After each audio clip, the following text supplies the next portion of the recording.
Módulo 5. Plan de estudios de la especialidad en medicina interna.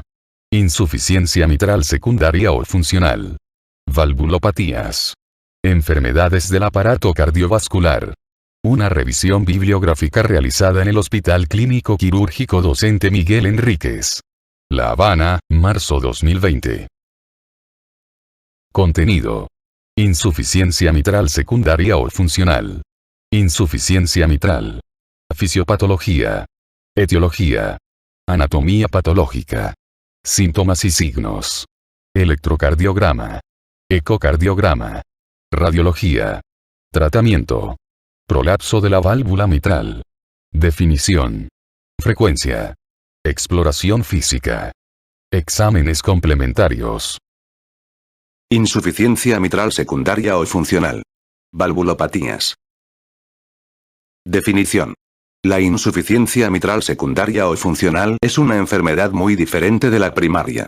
En esta última, el tratamiento de la insuficiencia cura al paciente, mientras que la secundaria es consecuencia de una disfunción miocárdica del ventrículo izquierdo provocada por infarto de miocardio o miocardiopatía dilatada. Dado que el tratamiento de la insuficiencia mitral secundaria no hace que esas entidades remitan, a menudo su papel no queda claro. Epidemiología. Se estima que unos 5 millones de estadounidenses padecen insuficiencia cardíaca y que la mitad de ellos presenta fracción de eyección reducida. El 75% de este último grupo registra cierto grado de insuficiencia mitral secundaria, grave en el 20% de ellos. Manifestaciones clínicas. Dado que prácticamente todos los pacientes con insuficiencia mitral secundaria sufren insuficiencia cardíaca, es habitual que refieran síntomas propios de ella. Algunos experimentan empeoramiento sintomático cuando se desarrolla insuficiencia mitral secundaria más que leve. Probablemente porque en realidad la válvula mitral es normal, y por el debilitamiento de la fuerza de contracción, el soplo de la insuficiencia mitral funcional es banal, si no inaudible. Diagnóstico. La ecocardiografía es la base del diagnóstico. Además de evaluar la gravedad de la insuficiencia mitral en sí misma, ayuda a determinar el alcance de la miocardiopatía dilatada o del infarto de miocardio previo, responsable de la insuficiencia secundaria. Tratamiento y pronóstico. La presencia de insuficiencia mitral en pacientes con disfunción sistólica se asocia a peor pronóstico, probablemente reflejo de peor función ventrículo izquierdo e imposición de una carga de volumen adicional sobre el ventrículo izquierdo, ya de por sí debilitado. Como todos los pacientes con insuficiencia mitral secundaria padecen insuficiencia cardíaca, han de recibir tratamiento estándar para esta entidad. Asimismo, muchos casos de insuficiencia mitral secundaria registran alteraciones del sistema de conducción, y los que presentan bloqueo de rama izquierda pueden obtener beneficio del tratamiento de resincronización cardíaca, que mejora la función sistólica, reduciendo, y a veces eliminando, la insuficiencia mitral secundaria. Cuando estos tratamientos no alivian los síntomas, puede considerarse el abordaje quirúrgico. A diferencia de lo que sucede en la insuficiencia mitral primaria, en la secundaria no está claro si la reparación es preferible a la valvuloplastia ni si la cirugía prolonga la vida. Recientes datos de un ensayo aleatorizado no registraron diferencias en los resultados globales entre reparación y valvuloplastia en la insuficiencia mitral secundaria. La supervivencia media a 5 años es de alrededor del 50%, y este porcentaje no ha experimentado grandes cambios en las últimas décadas. Prolapso de la válvula mitral. Valvulopatías. Definición. El prolapso de la válvula mitral se produce cuando uno o los dos velos valvulares del aparato valvular se deslizan hacia la aurícula izquierda por encima del plano del anillo valvular mitral durante la sístole. La importancia del prolapso de la válvula mitral varía de un paciente a otro. En algunos casos, el prolapso es simplemente una consecuencia de la fisiología del ventrículo izquierdo normal sin un impacto médico significativo, como sucede en las situaciones que dan lugar a un ventrículo izquierdo pequeño, por ejemplo, maniobra de Valsalva o un defecto del tabique auricular, donde la reducción del volumen ventricular da lugar a un alargamiento relativo de las cuerdas tendinosas y al prolapso consiguiente de la válvula mitral.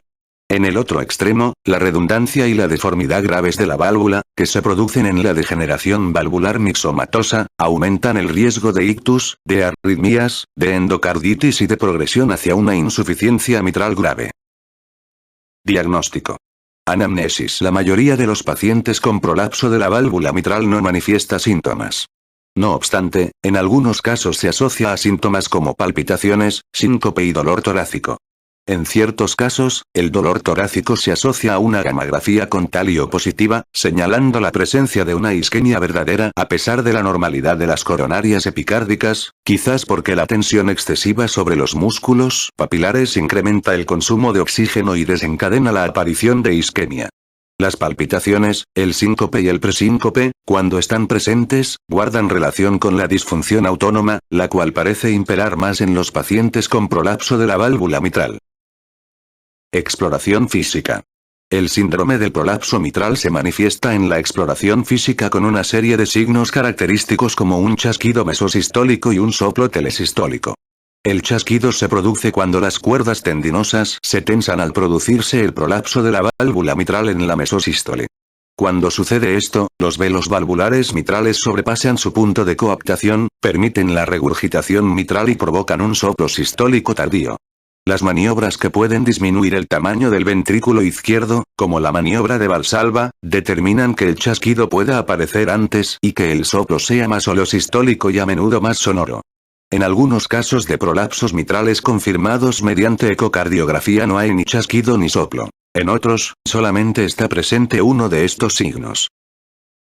Evaluación incruenta. La ecocardiografía es de gran utilidad para confirmar la presencia del prolapso, para obtener imágenes de la magnitud de la regurgitación y de sus efectos fisiológicos, y para discernir la anatomía patológica de la válvula mitral.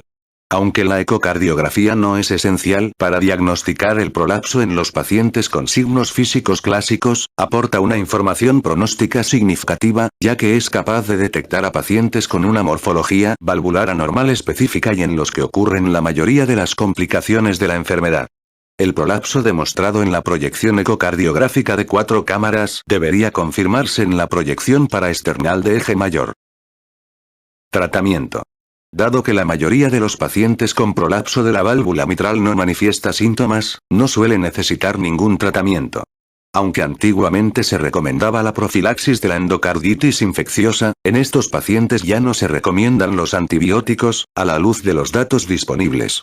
Los betabloqueantes suelen ser eficaces para aliviar los síntomas en los pacientes con palpitaciones y disfunción autónoma. También se ha recomendado una dosis baja de ácido acetilsalicílico en los pacientes con velos valvulares redundantes, ya que presentan un riesgo ligeramente mayor de ictus. Sin embargo, no existen datos de estudios a gran escala que respalden este argumento. No obstante, en caso de insuficiencia mitral grave o valva mitral inestable, el tratamiento es el mismo que para otras causas de insuficiencia mitral. Pronóstico. La mayoría de los pacientes con prolapso de la válvula mitral presenta una evolución clínica benigna. Las complicaciones son relativamente raras, aun en los pacientes propensos a desarrollar complicaciones con velos valvulares mitrales redundantes y deformados. Aproximadamente el 10% de los pacientes con velos valvulares engrosados experimenta endocarditis infecciosa, ictus, progresión hacia una insuficiencia mitral grave o muerte súbita.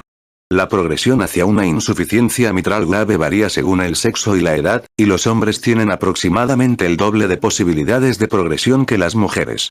A los 50 años, aproximadamente 1 de cada 200 hombres precisa una intervención quirúrgica para corregir la insuficiencia mitral. A los 70 años, el riesgo aumenta hasta aproximadamente el 3%.